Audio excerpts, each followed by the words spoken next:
Hello everyone, welcome to Garage Beer Brewing. I'm Woody, let's go pour beer. Alright, today I'm pouring my latest batch of my corn cream ale that I make. I love this beer, focus more on the malt flavor and the hint of corn, not so much on hops. And we're going to make a pour here, see how it is.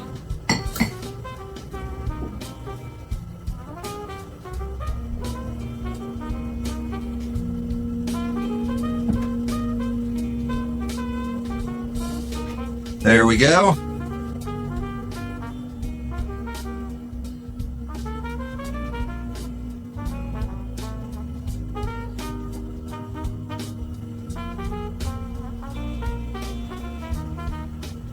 Oh, that's fantastic. You don't really get the hint of corn until after the fact. You hit it, but the maltiness, the corn, the hops, the clarity, it all worked out pretty well. Happy with that. So, now I'm going to show you how I did it. So, this is 5.78%, about 75% apparent attenuation. Worked out really well. Had initial gravity of 1.058, final gravity of 1.013. I don't like to make anything stronger than 6%. This is perfect for this one, so let's see how I did it. So I'm going to mill my grain. I've got the majority of my grain already weighed and ready to go. I have my other bags of grain that are already in 5-pound bags, so that makes that a lot easier for me. I always mill at least for this type of ale with the barley at a 0.04 inch spacing. I don't do it by hand anymore. I use the drill. So I'm going to go ahead and build this up to get ready to mash today. So here's the process. Thought you'd like to see it.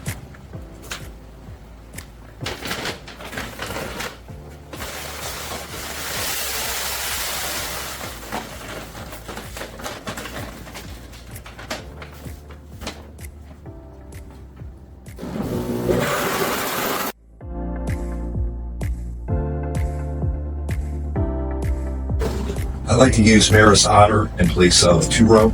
I just prefer it. It's a little bit more expensive, but I like the mouthfeel from it a little bit better. And so that's my base, as well as I use some honey malt and carapils and plain corn. Got a balance. I brew 11-gallon batches, as you know, so I'm at 18 pounds of barley and 5 pounds of cornflake. That's what I use for there. That's what turns out real nice for me. Go in here.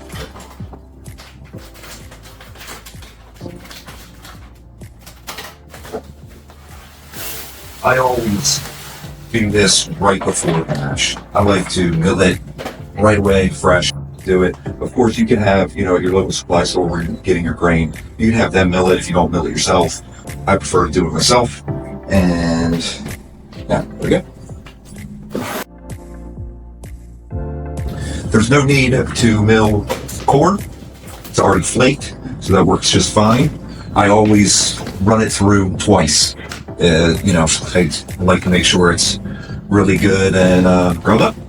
And I can get a really efficient mash.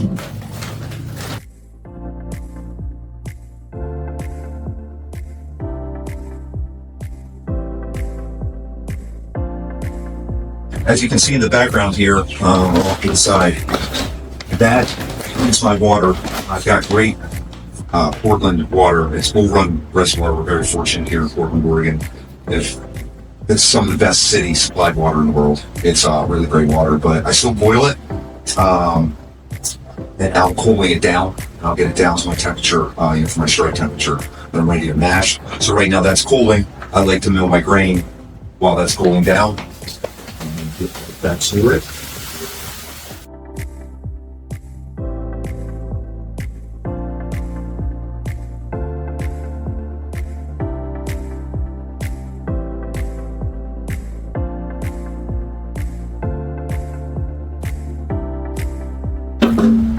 And that's it for the barley.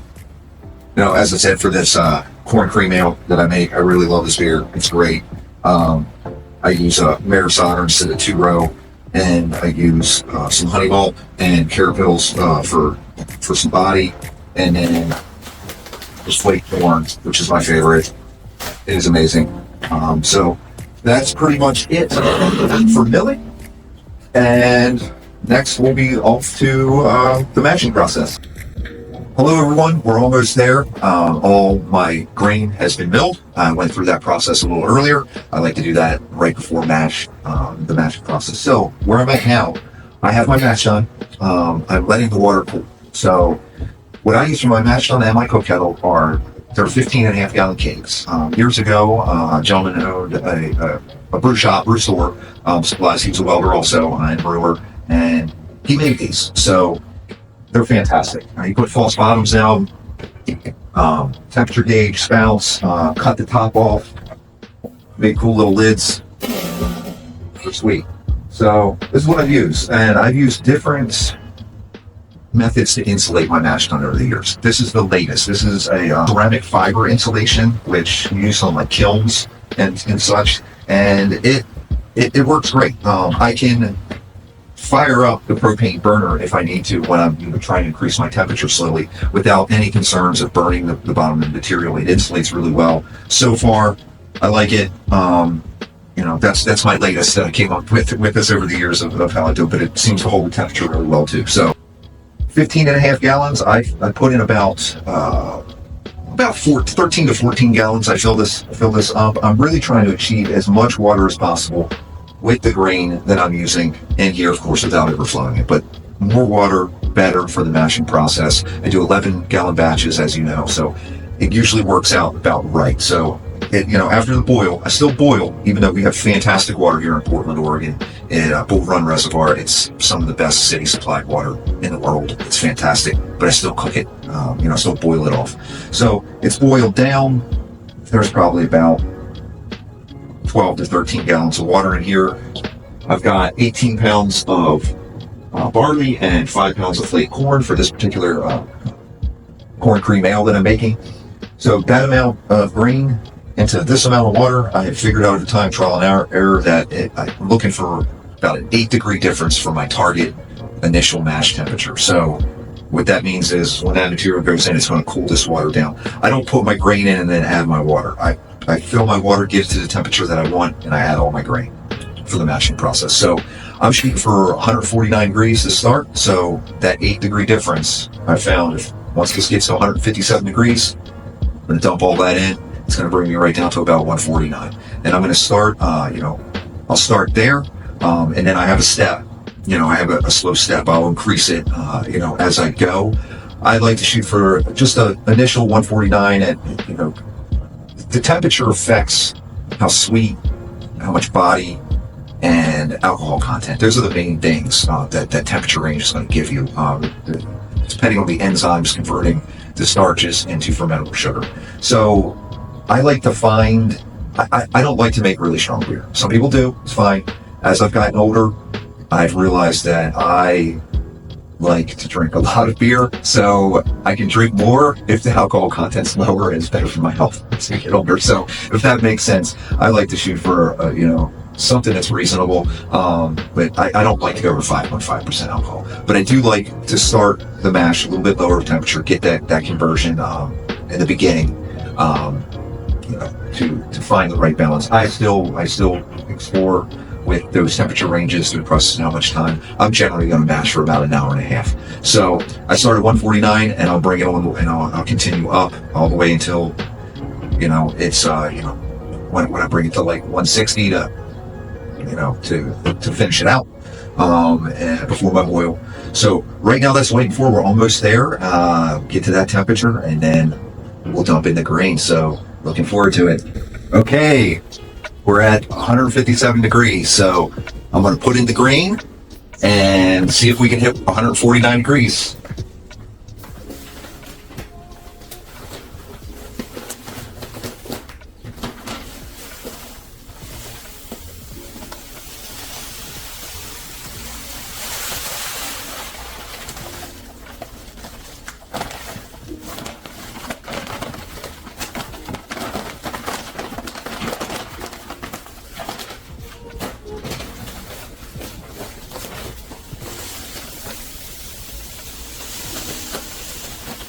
Oh, it smells amazing.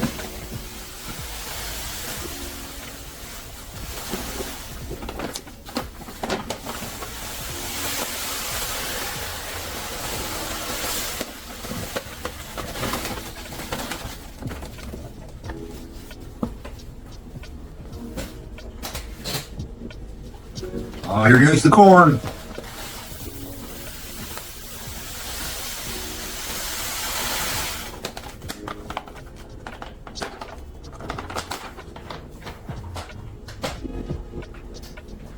And that is just about exact, no overflow. Gonna mix it in. Gently stir it.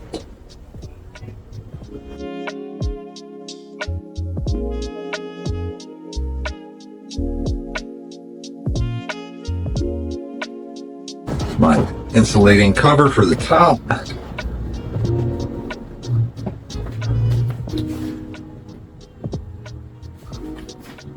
Well, we're at 150 degrees. That's just fine. This is not something you need to obsess over. That temperature will work just fine, 150 degrees, so I'll start there. We'll do that for 10 minutes, and then I will step the temperature up probably to, maybe 151, 152 degrees for like another 20 minutes. And then I'll step up from there too. I'll probably do, maybe 153 to 154 for another 30 minutes or so. The total process, an hour and a half. I'll end at probably 155 degrees. I'll mash out at 160 to 170 degrees to really lock it in and complete the whole conversion process. So there it is. Now we let it sit. Okay, it's been 10 minutes. So, and it looks like the temperature, it went down to about 149 in the course of that 10 minutes. When I stir it up a little bit, it may elevate a little bit. So what I'm going to do now is I'm going to slowly increase the temperature. I want to get it to 152 degrees. So, and then I'll hold it there for probably 30 minutes or so. So that's what I'm going to do now. And here we go.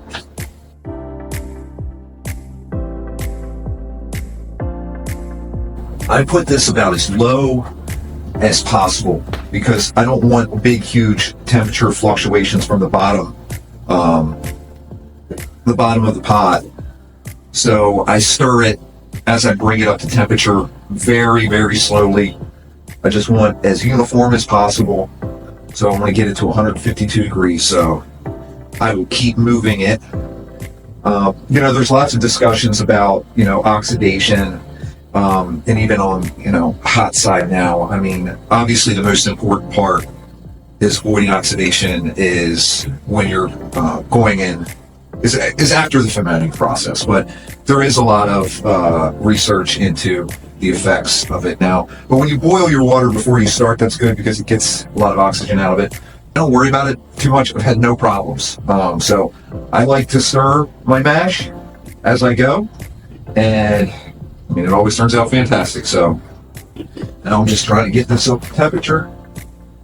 All right, we're back to 150. Oh, it smells amazing.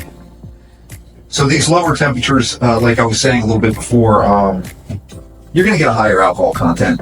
But most of the conversion of the starch to sugar, it really happens in probably the first 30 minutes of your mash, really running it out like an hour and a half, just to really make sure.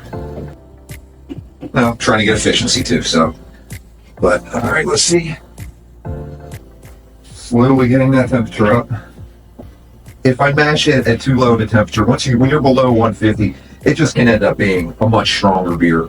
I would never go below 145, but like I've said previously, you guys know I don't want a real strong beer. So the only reason, really, you could just do 152 degrees as just like, or 153, 154. You could do your whole mash at that temperature, and it's going to be fine. But I like to, every batch I do, I might tweak those temperatures a little bit and see what the final alcohol content ends up being, and the body of the beer, just see what kind of effect it has on it. And I'll do slightly different temperatures depending on the style of beer. This is a corn cream ale. I do like it to have a little bit of body, but this is one of my varieties that I don't mind if the alcohol is a little bit higher. I messed up one batch and got it about 5.9%. That was a little too strong than I like, but it was really good and everyone loved it. So we'll see how this one turns out. I'd like to get it at 5.6 would be fine, but I'm really happy as long as it's 5%. But one could argue that I shouldn't even be mashing it at like 149 degrees. That's why I do it at different temperatures for a different amount of time. Once you start getting over 156 degrees, 156, you start getting up there, then you're going to get a lot of that sugar that's been converted. That particular enzyme, I think it's the branches are longer, the sugar, and the yeast basically can't eat it as well. So it's non-fermentable sugars. That's how you get a sweeter beer, a lot of body, lower alcohol content. All right, done. 152 degrees. We give a final little stir here.